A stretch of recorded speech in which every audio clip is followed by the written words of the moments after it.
La normativa de impuestos sobre la renta establece que son deducibles los impuestos que se paguen.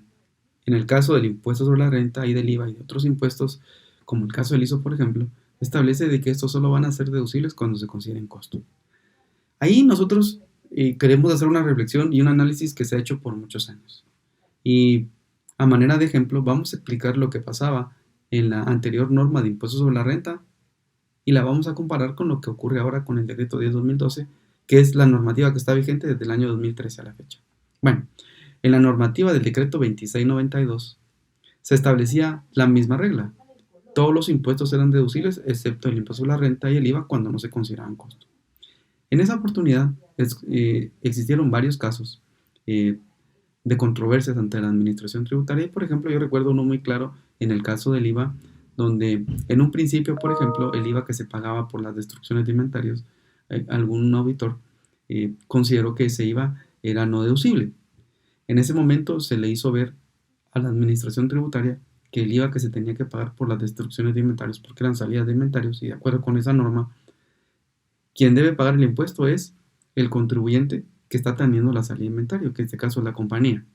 En ese momento logramos explicar que en ese caso muy puntual, el consumidor final de esos inventarios resultaba siendo la empresa y que por lo tanto ese IVA que se causaba no se consideraba crédito fiscal, sino que era parte del costo de los bienes que se estaban destruyendo. Entonces es parte del costo integral de la transacción.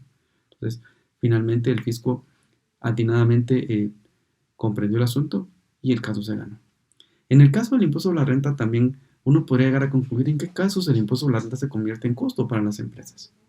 Y aquí volvemos a hacer la analogía del decreto 2692.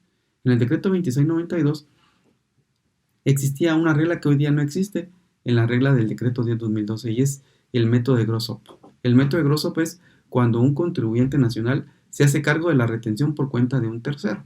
Normalmente esto ocurre cuando son compras de servicios con entidades no residentes. Entonces las entidades no residentes lo que esperan es recibir su pago por el 100% y el costo de la retención lo tiene que absorber la entidad guatemalteca. Pero esa retención que se absorbe o que se paga forma parte del costo de adquisición de los servicios. Porque es así, si yo no absorbo ese costo de esa retención, entonces seguramente no voy a poder contratar a la persona extranjera. ¿Sí? Entonces, por ahí es donde tiene esa lógica. ¿Qué sucedía con el decreto 2692? Pues esa norma lo que establecía es que cuando una compañía nacional absorbía por cuenta del no residente la retención, pues tenía que sumarle a la base el impuesto y luego calcular un impuesto más alto. Y eso estaba bien, porque prácticamente era como una penalización para que se pudiera registrar más gasto en favor de la administración tributaria o más retención en favor de la administración tributaria. En ese sentido, el reglamento de esa ley del decreto 2692 establecía que cuando un contribuyente hacía ese procedimiento del gross up, entonces el gasto por ese reabsorbido era deducible. Aquí hay una contradicción respecto al tema del principio de legalidad, porque un gasto no puede ser regulado o medido o poniéndole reglas en cuanto a su deducción a través de un reglamento. Un reglamento no puede decir si un gasto es deducible o no es deducible. Y eso es porque el principio de legalidad impera en las normas tributarias guatemaltecas. Pero bueno, como era una norma pro contribuyente, pues nadie se opuso y todo el mundo hacía ese proceso. ¿Qué pasó con el decreto 10-2012?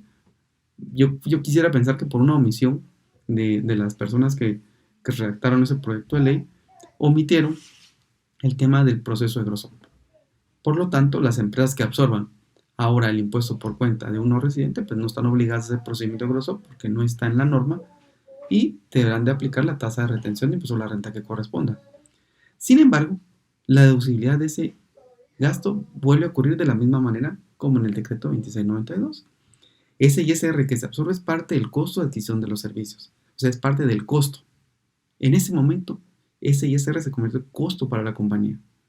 Y se convierte en costo por dos cosas, porque lo tiene que pagar para poder mantener al prestador de servicios de afuera y también lo tiene que pagar porque si no lo paga, el gasto que contrató es no deducible porque no se le hizo la retención. Entonces, ahí se está cumpliendo la regla básica de cuándo es el ISR costo para las empresas en Guatemala. Por supuesto que el demás impuestos sobre la renta, por ejemplo, el impuesto sobre la renta corporativa, ese no es costo. Ese es gasto de la empresa. Es un gasto a cargo de la entidad. Ese sí definitivamente es no deducible.